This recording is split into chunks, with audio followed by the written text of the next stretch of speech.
पण आम्हाला ह्या परिस्थितीतून बाहेर निघायचं होतं लवकरात लवकर, की तेच फक्त रुटीन आणि तब्येतीचं काय करणार आता पुढे, ते माझ्या डोक्यात तेच, की आता सर्जरी झालेली आहे, पुढं काय होईल आपलं.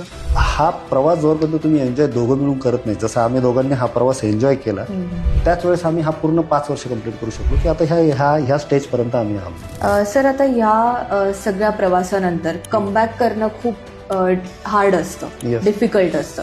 तर तुमचा कमबॅक कसा झाला? तुम्ही कसं काय केलं म्हणजे नेमकं परत येण्यासाठी? आणि ज्यावेळेस तुम्ही त्या फक्त एंड रिझल्ट विषयी विचार करणार ना, तो तुमचा प्रवास स्टार्टच होत नाही. कारण तुम्ही आज 0वरती तुम्ही रोज 100चा विचार करणार, तर तुम्हाला तो गॅप मोठा दिसेल. आता हा जरी मी फिजिकली फिट होण्याचा जरी प्रयत्न केला असेल ना, पण हा खरा खेळ हा माइंडसेटचा होता. पण मला सर्वांना एकच गोष्ट सांगायची मित्रांनो, तुम्ही फिजिकलपेक्षा तुमच्या मेंटल प्रिपरेशनकडे जास्त लक्ष द्या. जेवढं तुम्ही मेंटली फिट असणार ना, तेवढं तुम्ही फिजिकली फिट दिसणार. सर, आता आत्ताच्या जनरेशनला जिमचं खूप जास्त क्रेज आहे, खूप एकदम असं मॅडनेस आहे त्याच्यामध्ये, की 6 पॅक्स पाहिजे, मला ॲब्स आले पाहिजेत. तर काही गोष्टी चुकीच्या पण होतात आणि काही गोष्टी बरोबर पण होतात त्यामधून. मग तुम्ही काय संदेश द्याल, कशा पद्धतीने कसं ह्या सगळ्या गोष्टी हँडल करायच्या?